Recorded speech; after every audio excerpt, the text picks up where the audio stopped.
प्रसार भारती अभिलेखागार की प्रस्तुति सदाबहार सुनहरे दौर का अनमोल खजाना।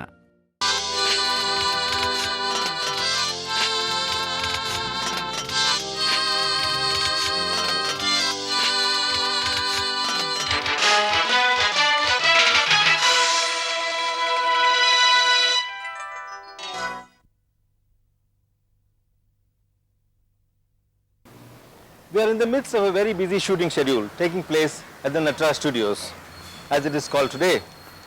It used to be called the Modern Studios, and it was built sometime in the mid-40s. Most studios in those days were built along the lines of the Hollywood film industry. In the first decade of the 20th century, while Hollywood was embroiled in establishing standards for a proper film industry, members of the European cinema were deeply concerned that the audiences at large were treating this art form as a mere Nickelodeon. You put in some money somewhere and up comes a frivolous piece of entertainment. The European community filmmakers were not going to take it anymore like that. They were going to change history and treat cinema as a proper art form. From 1896 to 1905, the French cinema was dominated by the magical charm of Georges Méliès. The Italian cinema brought to screen lavish, spectacular dramas, while the Norwegians and Danish presented heart-rending social dramas. The Danish cinema was ably represented by Robert Dennison, but it was a Swedish cinema led by Maurice Stiller and the legendary Victor Sjöström that caught the eyes of the world.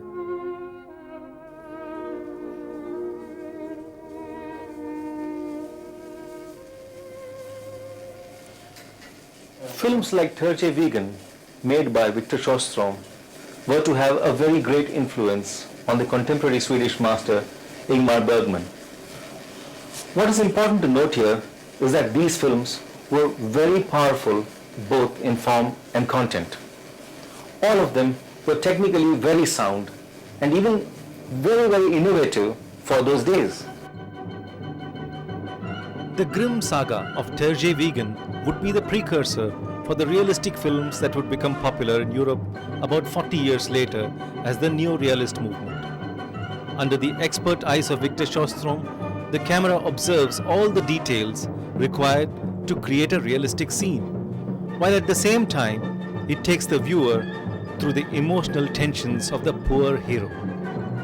The sharpness of the image contrasts with the confused state of mind which he seems to be going through.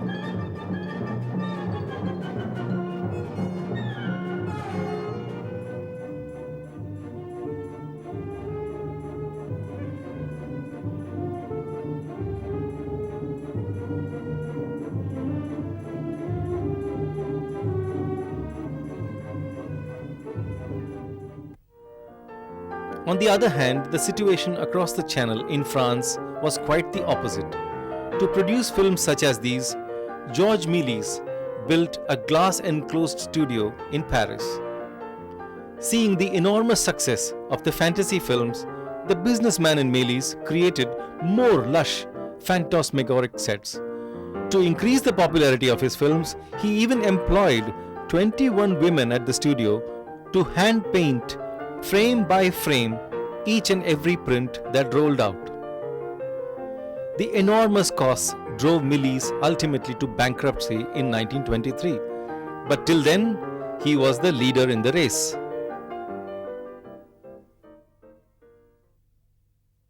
The films of Georges Méliès, for example, were events that one could not normally witness in a theatrical performance. His creative usage of sets like these and other special effects like masking of different parts of the frame to create the required illusion of a unified space were really the essence of cinema.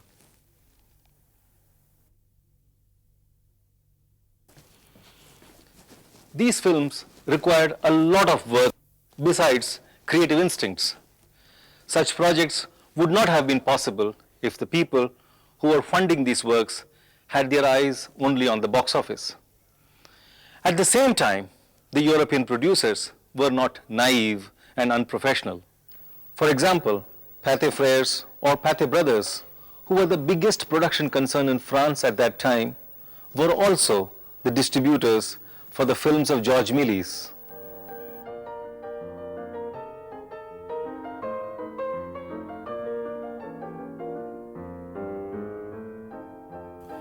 The Paquet brothers, in turn, were financed by giant French corporations, and they built vast production studios like this. By 1901, they were the largest manufacturer of film equipment and raw film stock in the entire Europe.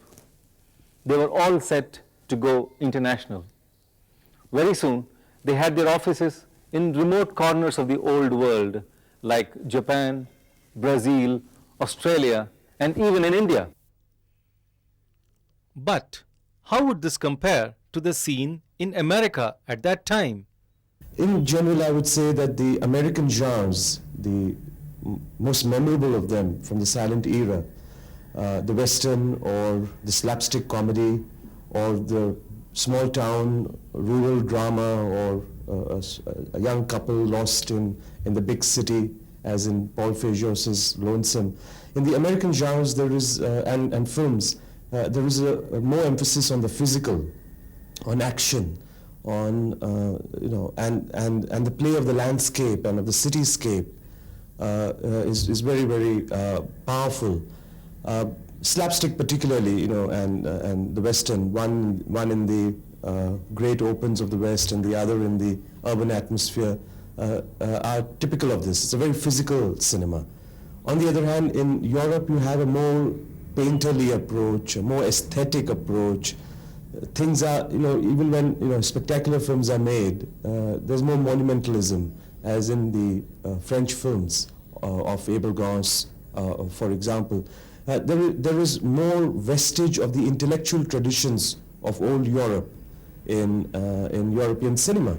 So what seems to, I think, have happened is that the national characteristic and the concerns of the filmmakers are molded by these characteristics, seems to have determined the two traditions and given them a different feel, a different mood, or a different approach. Besides being good innovative technicians, the French were also concerned about the large volume of films that was being dumped into Europe by the American film industry. They were concerned that these films were still being considered as a rather vulgar and cheap form of entertainment, and this did not augur well for the film industry at large. So therefore, the French filmmakers decided to make cinema into the level of high art, and with that they established the Société Film de l'Art.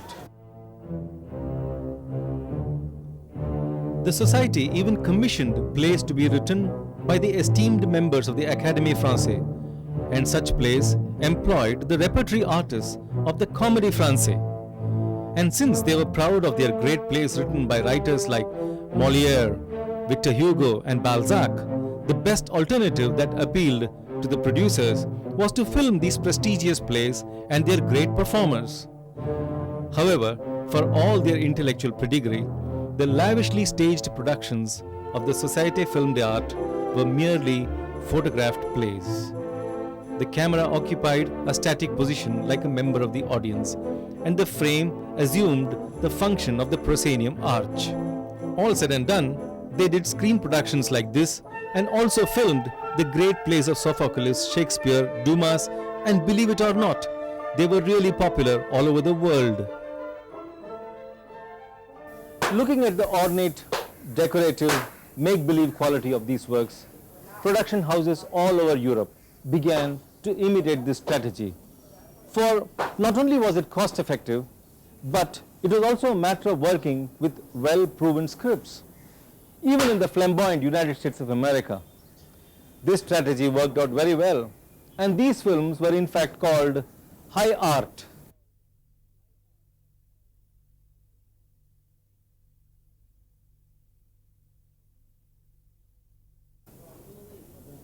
Another simple reason for its acceptance was that the large and growing middle class population could not actually afford to go and see an original play or a theatre. They were being seen mainly by the aristocracy. So the best alternative was to go and see the cinema version. Besides, these films were also to introduce to the audience the idea of the long feature film.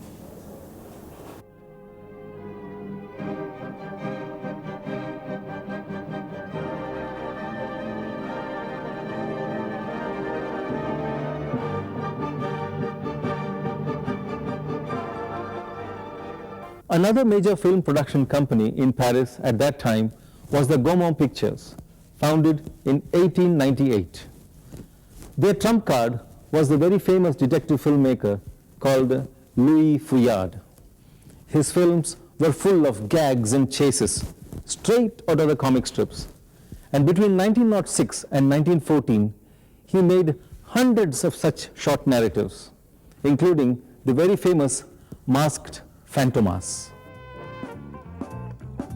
Like comic books in the market, his films were also serialized and came periodically to the cinema houses, much like the television serials of today. Fouillade was not a mere recorder of images, but like his guru, George Méliès, he brought to the form a sense of plastic beauty and visual poetry. The incredible exploits of Fantomas and his pursuer, Detective Jouvet, are exquisitely photographed in the streets, houses, and even the sewers of Paris, thus offering a strange blend of naturalism and fantasy. Since Fouillade was also concerned about the formal look of his films, he was greatly appreciated by intellectuals and avant-garde artists of those days. Gaumont Pictures also introduced other directors like Jean Durand and cinema's first woman director. Her name was Alice Guy Blache. They also introduced cinema's first animation filmmaker. His name was Émile Cole, and he produced the Fantoche series along with the Jolly Germs. Unfortunately for the budding French film industry, the First World War of 1914 was to be a disastrous blow. It allowed the American cinema to enter and completely dominate the European cinema houses. It is very, very important in silent as well as the subsequent eras that the idea of show business, the idea of entertainment is essentially an American invention. To put up a show, it has a greater, it tries to be more communicable, it tries to reach a larger number of people, and this has always given the American cinema an edge. But this did not compromise the basic integrity and vision, in my opinion, of the American cinema of the silent era. In the comedies, you had fantastic explosion of talent, Chaplin and Keaton and Langdon and Harold Lloyd. In the westerns too, John Ford's work or James Cruise's work, and it also had more variety by having Europeanized and European inputs from Stroheim, Sternberg, Shostrom. Across the border, in the first decade of the 20th century, Europe saw the spectacular rise of the Italian cinema. They never believed in small productions, and from day one, they were into lavish historical spectaculars. Films like The Sack of Rome, Julius Caesar, The Fall of Troy were some of the most outstanding examples. The Italians certainly took the influence of the film d'art tradition several steps ahead, blending their own very powerful operatic and theatrical traditions. The Italian producers invested huge sums of money into producing such lavish spectacles as Julius Caesar. Such films were possible only thanks to the involvement of highly skilled costumers, crowd coordinators, action choreographers, and finally some brilliant set designers. We are informed that the creative designers of these spectacles used to do a lot of research into the authenticity of that period concerned.